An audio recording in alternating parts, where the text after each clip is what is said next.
¿Qué tal? Bienvenidos a Explora, un programa del Ministerio de Educación de la Nación, que convoca a prestigiosos científicos de la Argentina para que nos acerquemos a los grandes temas de la ciencia contemporánea.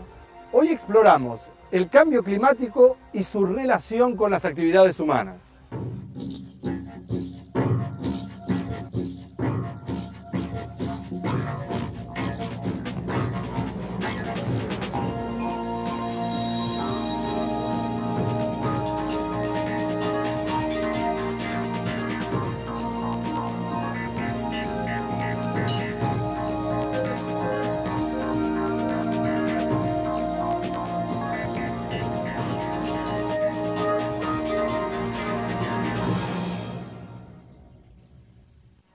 En los últimos años se ha hablado frecuentemente del cambio climático.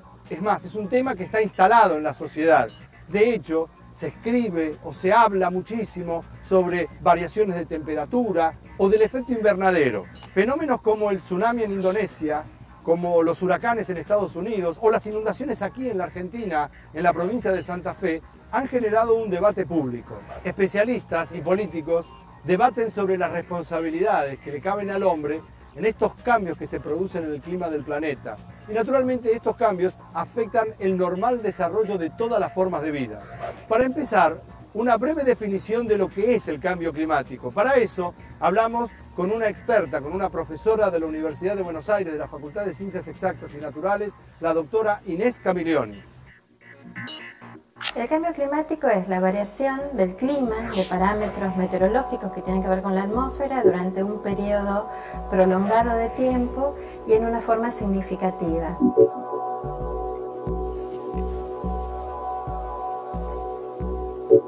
Que sea un fenómeno persistente involucra que dure durante un cierto periodo de tiempo, de al menos algunas décadas, y que sea significativo quiere decir que por algún método estadístico apropiado hay que demostrar que estas variaciones realmente están mostrando cambios o diferencias notables con respecto a algún momento pasado.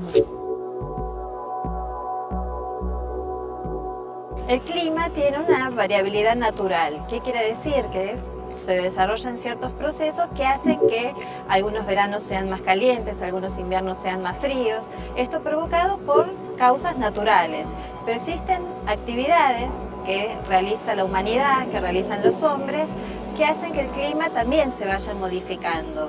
Este tipo de modificaciones son lo que nosotros llamamos modificaciones resultado de las actividades antrópicas.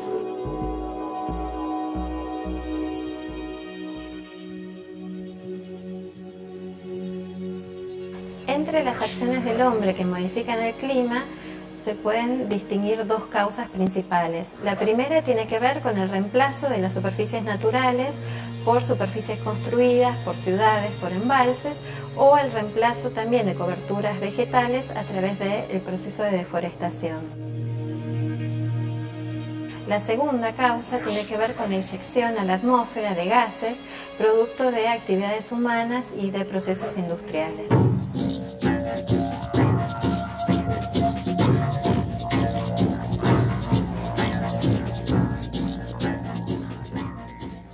Varios organismos internacionales debaten con preocupación sobre cuál es la relación que hay entre la acción del hombre y los cambios de clima que se han observado en el planeta en las últimas décadas. Un ejemplo reciente es la 10ª Conferencia Internacional sobre Cambio Climático que se hizo sobre fines del año 2004 en Buenos Aires y que concitó la presencia de 140 países y organizaciones no gubernamentales. Aprovechemos ahora para ver cuáles son los cambios climáticos que se han registrado en los últimos tiempos.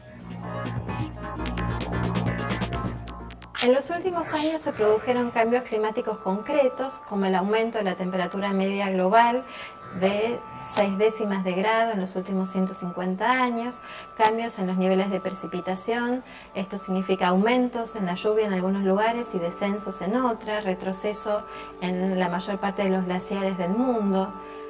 Lo importante de estos cambios es que se produjeron en un periodo de tiempo suficientemente corto que nos permite descartar muchos de los factores naturales que citamos previamente que tenían que ver con procesos geológicos o astronómicos. Y es por este motivo que todos estos cambios pueden ser en gran medida asociados a las acciones humanas sobre el clima.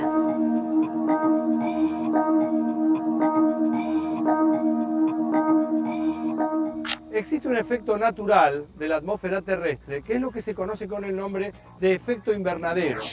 De hecho, en sí mismo, es un efecto muy beneficioso porque permite mantener los niveles de temperatura en lugares adecuados. Ahora, claro, la injerencia del hombre puede transformar en nocivo este proceso natural. Le preguntamos entonces al doctor Jesús Gardiol, que es investigador de la Facultad de Ciencias Exactas y Naturales de la UBA, ¿en qué consiste realmente el efecto invernadero? Se recurre a la figura de invernadero porque la atmósfera, naturalmente, tiene propiedades similares a estas estructuras construidas de vidrios u otros elementos. Es decir, dejan pasar la radiación solar, pero impiden la salida de la radiación terrestre. De este modo, la mayor parte de la radiación es absorbida por la atmósfera y por la superficie de la Tierra, y una ínfima parte es reflejada al espacio exterior. Al mismo tiempo, tanto la atmósfera como la superficie de la Tierra emiten energía que es absorbida por los diferentes gases que componen la atmósfera. Este efecto de invernadero es el que hace que la temperatura de la superficie de la Tierra sea más alta que si no existiese la atmósfera. Existen gases de invernadero como el óxido nitroso, el dióxido de carbono, el vapor de agua o el metano, que son componentes naturales que hacen que la atmósfera retenga la radiación terrestre. Este efecto natural se potencia y se hace perjudicial con la actividad humana que emiten gases de invernadero, logrando que haya una mayor concentración de dichos gases. Como consecuencia, la radiación saliente es cada vez menor y esto hace que la temperatura de la superficie aumente. Entre las actividades responsables de emitir este tipo de gases, podemos mencionar la quema de combustibles fósiles, la deforestación, la agricultura y la ganadería. La Convención Marco de las Naciones Unidas sobre Cambio Climático, que se hizo en el año 1992, sirve como parte de una serie de acuerdos que tienen los países que se reúnen para discutir sobre este problema. Unos años después, en el año 1997, se hizo el Protocolo de Kioto en Japón. Y lo que se pretendió es establecer límites más precisos sobre la emisión de gases de efecto invernadero.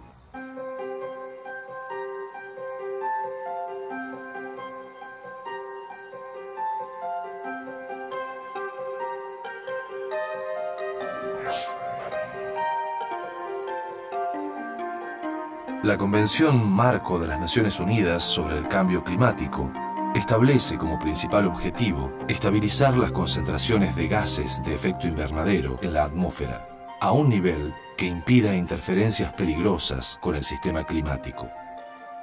A medida que se fueron acumulando mayores evidencias científicas respecto de las causas e impactos del cambio climático, se hizo necesario establecer límites más precisos sobre las emisiones de estos gases. Así, en 1997, los gobiernos de varios países se manifestaron a favor de la adopción del Protocolo de Kioto, que comparte los principios y preocupaciones establecidos en la Convención de 1992. Pero a su vez, lamentablemente, el mismo no fue ratificado por 4 países que en su conjunto producen más del 30% de los gases de efecto invernadero: Australia, Estados Unidos, China e India. Hay un aspecto del cambio climático que es global, es decir, que afecta a todo el planeta por igual. Y hay otro aspecto del cambio climático que es regional, es decir, que afecta a distintos sectores del planeta y produce un impacto distinto en términos sociológicos, económicos, geográficos. Veamos ahora de qué manera el cambio climático afecta a nuestro país, a la Argentina. Los registros de temperatura en Argentina no muestran cambios demasiado significativos en lo que se refiere a la temperatura media. Los cambios más evidentes se dan en la temperatura mínima, donde se observa que en la región centro y norte de Argentina hay una tendencia de aumento de la temperatura de 1 grado centígrado en los últimos 50 años, mientras que la temperatura máxima se redujo en la misma proporción. Otra característica importante tiene que ver con la duración de las estaciones. Se observa que en gran parte del país hay una tendencia a que el verano se prolongue hacia el otoño y que los inviernos sean cada vez más cortos y menos severos.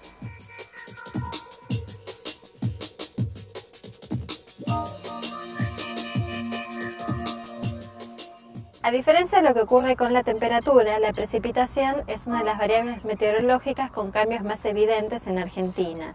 En particular, en la región centro y norte de Argentina se registra un aumento de la lluvia del 23% durante el último siglo. Esto es especialmente evidente en los caudales de los grandes ríos de la Cuenca del Plata. Esto es el río Paraná, el Uruguay y el Paraguay, que muestran una tendencia a mayores caudales durante los últimos años. No solo se observa un aumento en los caudales medios de estos ríos, sino que también hay una mayor frecuencia en los caudales extremos, dando en esta región una mayor vulnerabilidad a la ocurrencia de inundaciones.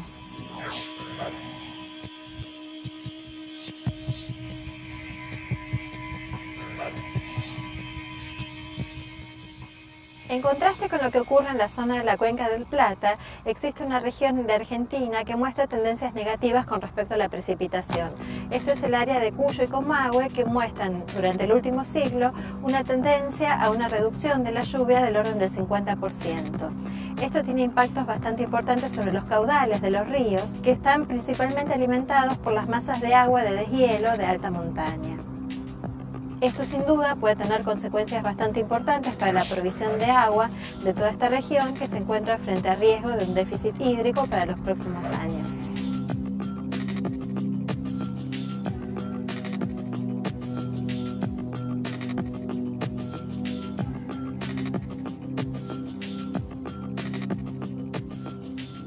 Otro cambio significativo está vinculado con la modificación del nivel del río de la Plata.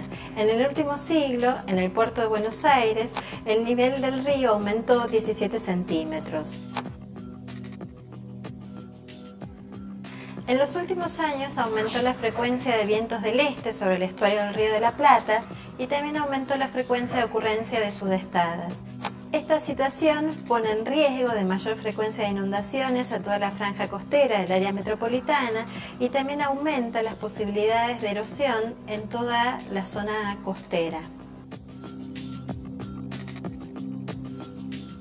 En el próximo bloque de Explora vamos a analizar las inundaciones que ocurrieron en Santa Fe, en nuestro país, en el año 2003. De hecho, vamos a ver cómo una verdadera catástrofe nos enseñó a pensar cómo se puede modificar la vida en función de un desastre natural. Pero al mismo tiempo vamos a pensar y a entender cómo lo social y lo político tuvieron una incidencia tan fuerte que produjeron consecuencias mucho peores que las meramente naturales.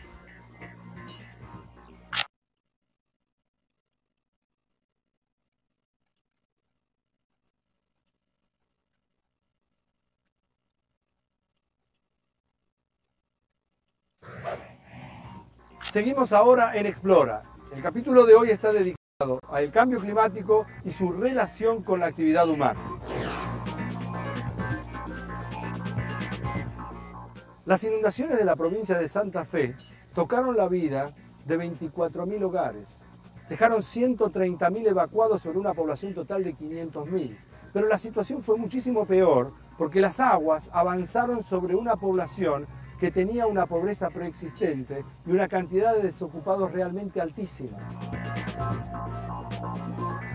Por su ubicación, la ciudad de Santa Fe está naturalmente expuesta a una situación de inundación. ¿Por qué? Porque está enclavada en la convergencia de dos grandes ríos, como el Paraná y el Salado. De hecho, esto hace que sea mucho más propensa para la inundación. Ahora, claro, naturalmente el debate público se generó. ¿Se podría haber previsto esto? Al respecto, hablamos con la doctora Claudia Nattenson, que es geógrafa de la Facultad de Filosofía y Letras de la UBA.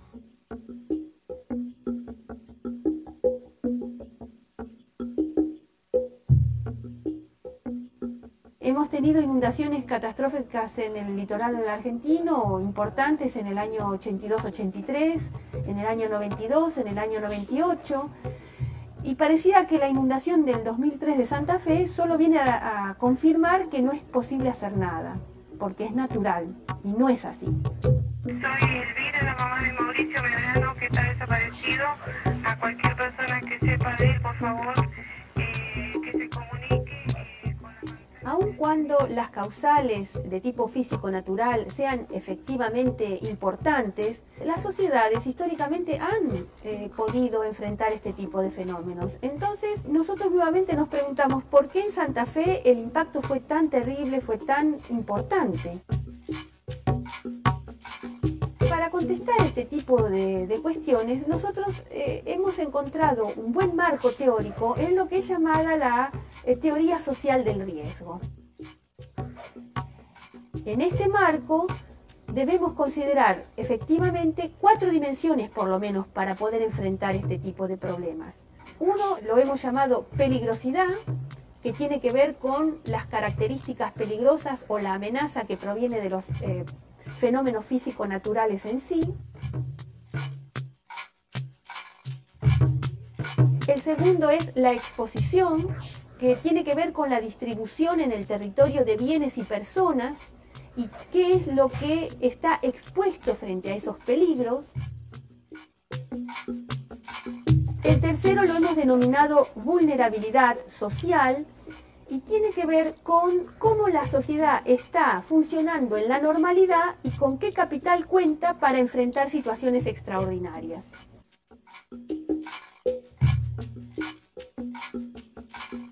Existe una cuarta dimensión que hemos denominado incertidumbre, que se trata de aquellos aspectos desconocidos del problema en cuestión, para los cuales ni la ciencia ni la técnica tiene respuestas en la actualidad.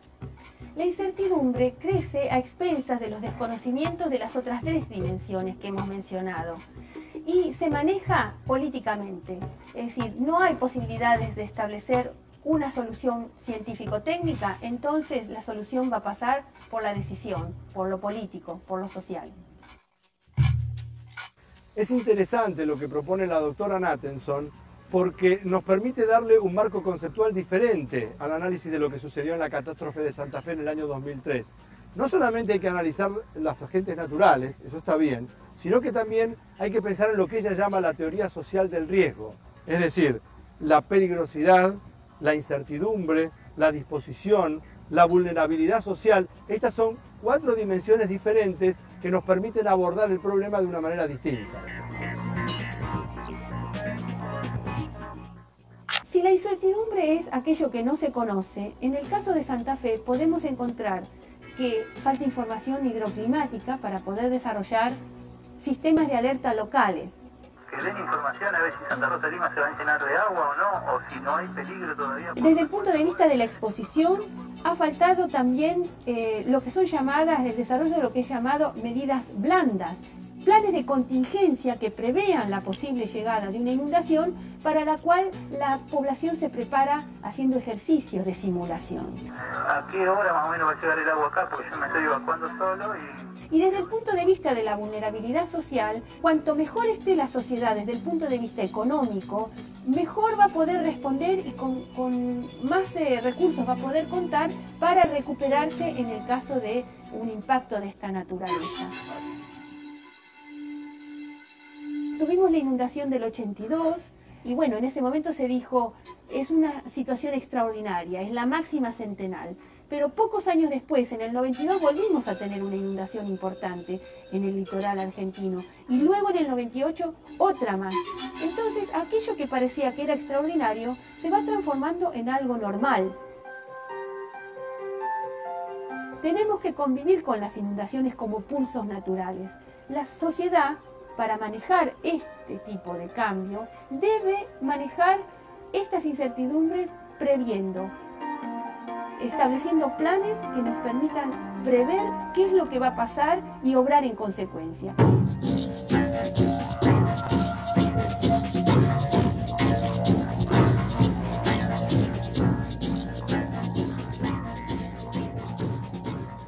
Dentro de las ciudades tienen lugar procesos atmosféricos locales, es decir, que son propios de las grandes orbes, de las grandes ciudades. Y quiero comentarles algunas de las causas para que esto suceda. Por ejemplo, el reemplazo de los suelos naturales por suelos construidos, o la generación de residuos, o la liberación de lo que se llama calor antropogénico, es decir, el calor generado por la actividad humana. Estos procesos atmosféricos, que como ya dijimos son típicos de las grandes ciudades, conforman en su conjunto un fenómeno que se llama la isla urbana de calor.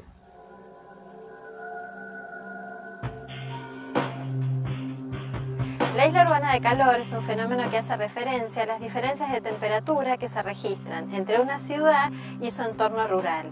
En general se observa que durante las noches, en las que hay poco viento y hay poca nubosidad, la ciudad muestra temperaturas más elevadas que su entorno rural. Recibe este nombre de isla urbana de calor haciendo referencia a que la temperatura suele ser más alta en el centro de la ciudad y tiende a ir disminuyendo a medida que uno se va alejando hacia las zonas rurales cercanas. Las causas de la isla urbana de calor son principalmente 4. La primera está asociada a los materiales que se usan en una ciudad, esto es hormigón, cemento, pavimento, y además a la geometría de las construcciones urbanas que favorecen una mayor absorción de la energía proveniente del sol.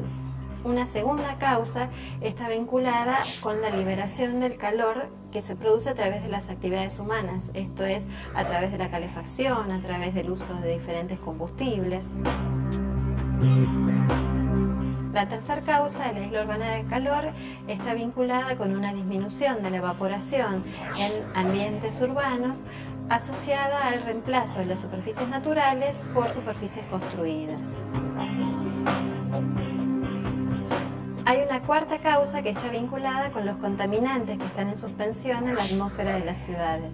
Estos contaminantes actúan recibiendo la radiación del sol, reemitiendo esta radiación en diferentes direcciones, donde una de estas direcciones es particularmente la superficie terrestre y por lo tanto en el suelo se va a recibir mayor cantidad de energía.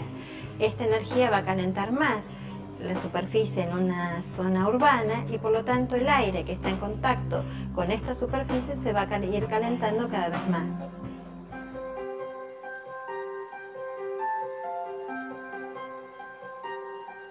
La intensidad de la isla de calor se evalúa como la diferencia entre la temperatura medida en el centro de la ciudad y la temperatura medida en una localidad rural cercana. Los factores que determinan la intensidad de la isla de calor son factores meteorológicos como la nubosidad y la velocidad del viento, factores asociados a la estructura de la ciudad, esto es el tamaño de la ciudad y la población, o factores que están vinculados con la época del año y la hora del día. Normalmente la máxima intensidad que se registra en la isla de calor es algunas horas después de la puesta del sol, normalmente entre 4 y 6 horas, y la mínima intensidad suele registrarse durante las horas del día.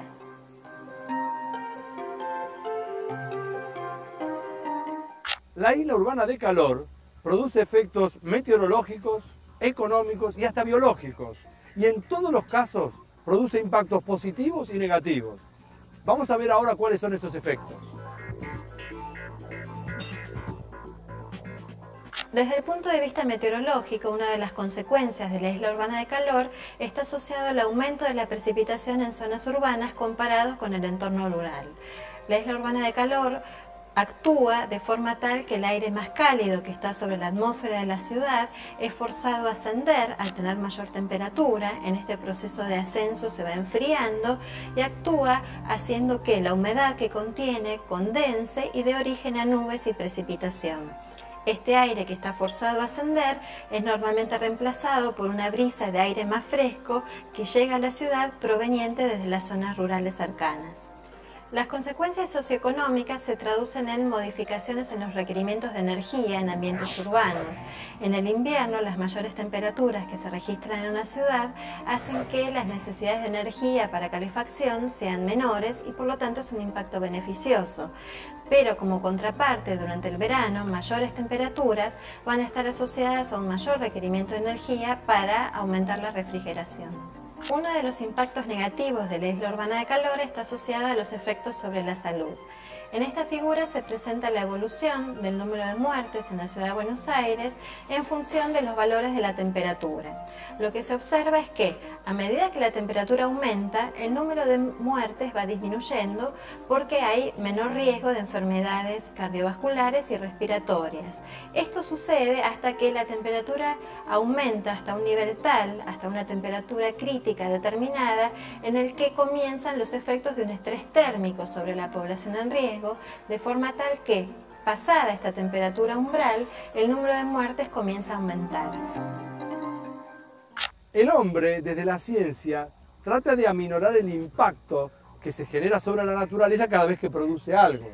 Y por eso en esta última parte de Explora quiero presentar una disciplina singular. Se llama bioarquitectura o diseño bioambiental.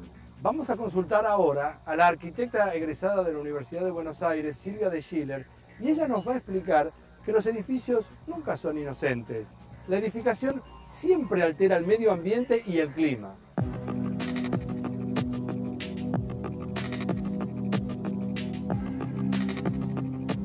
Si la arquitectura es capaz de desarrollarse en común acuerdo con la naturaleza, es un aporte que la arquitectura puede hacer al ambiente y a la sociedad consecuentemente. Eso es básicamente hacer más con menos, usar menos recursos y hacer una mejor arquitectura que dependa menos de los recursos.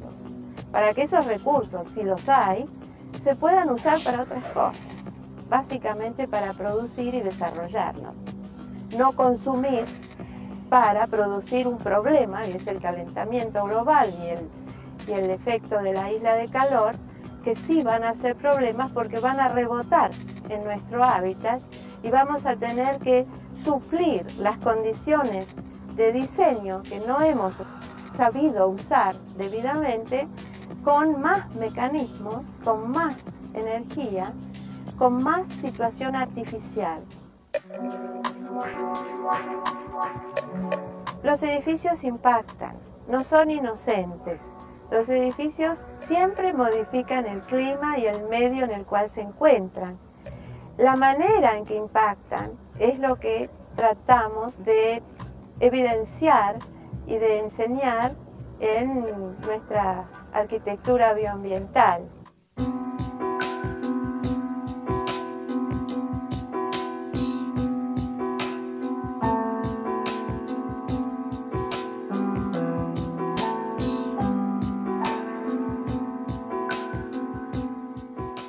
Los edificios que requieren calefacción o refrigeración artificial en realidad afectan notable y negativamente lo que se conoce con el nombre de microclima urbano. De hecho, esto tiene vinculación con lo que habíamos hablado antes, con el efecto invernadero. En Argentina, el 25% de los gases de efecto invernadero lo produce el hábitat construido, los edificios, a través de el uso de la calefacción, de la iluminación, de la refrigeración. Pero la dependencia en la calefacción, la refrigeración, la iluminación artificial depende exclusivamente del diseño. En este capítulo de Explora vimos los factores que intervienen en el cambio climático y sus principales consecuencias en el medio ambiente. Y además comprobamos la incidencia que tiene la actividad humana en la intensificación de lo que se llama el efecto invernadero. Y también vimos el surgimiento de nuevas disciplinas, como la bioarquitectura, que tiene por un lado un objetivo que es el de mitigar estos efectos, y por otro lado de conseguir lo que se llama la sustentabilidad urbana. Este fue un nuevo capítulo de Explora, un programa del Ministerio de Educación de la Nación. Soy Elvira, la mamá de Mauricio Medrano, que está desaparecido. ¿A qué hora más o menos va a llegar el agua acá? Porque yo me estoy evacuando solo. Empezó a entrar, y cada vez más rápido. Y en un momento entra rapidísimo, ya entra por la ventana. Quiero avisar a mi familia que estoy bien. Que den información a ver si Santa Rosa de Lima se va a llenar de agua o no. O si... Ver a gente llegar desesperada buscando a la familia. Por el frente de la cancha Colón Y la canoa chocó contra un faro. No tengo colchón, no tengo cobija, no tengo... El pobrerío, la gente laburante, la gente que tiene menos posibilidades de salir. Un momento quedó todo en silencio, toda esa gente se había ahogado.